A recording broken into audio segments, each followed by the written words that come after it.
savez ce qui se passe, ce que vous faites quand vous faites une déballe commerciale, c'est, j'utilise toujours l'analogie du médecin. En fait, c'est comme si un médecin il vient vous voir et vous dit, t'as mal au genou? Ok. Depuis combien de temps? 3 semaines? Ok. Bon, je t'explique. Je peux te prescrire du Doliprane, sinon tu peux prendre de l'aspirine. Après, t'as le choix, hein. Tu peux aussi te faire opérer, ça c'est à toi de voir. Tu peux aussi faire ça, et puis voilà ce que je peux te proposer. Et moi j'ai 10 ans d'expérience, donc voilà tous les diplômes que j'ai qui te montrent que je suis un bon médecin. Tu fais confiance à ce médecin?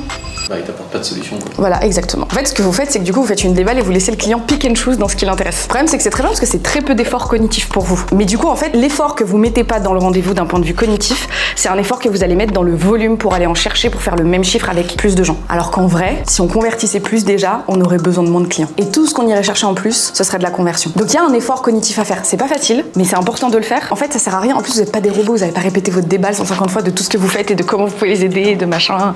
Ça a pas de sens, tu vois. Ouais. Mais on a été formés comme ça.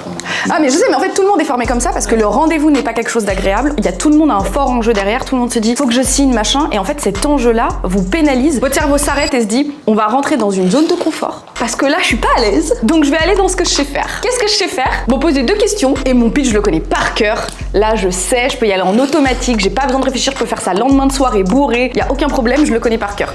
Ouais, c'est bien, mais ça rapporte pas du cash. Pas aujourd'hui. Parce qu'en fait, sinon, qu'est-ce qui différencie vous d'un autre qui va potentiellement proposer les mêmes services?